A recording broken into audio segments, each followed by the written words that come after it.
proceder a la votación del mismo debate. Vamos a votar primero el punto 15, después votaremos el punto 17.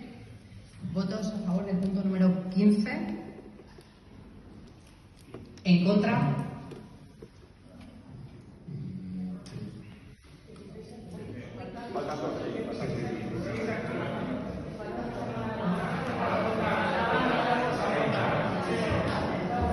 Vamos a repetir la votación.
Bueno,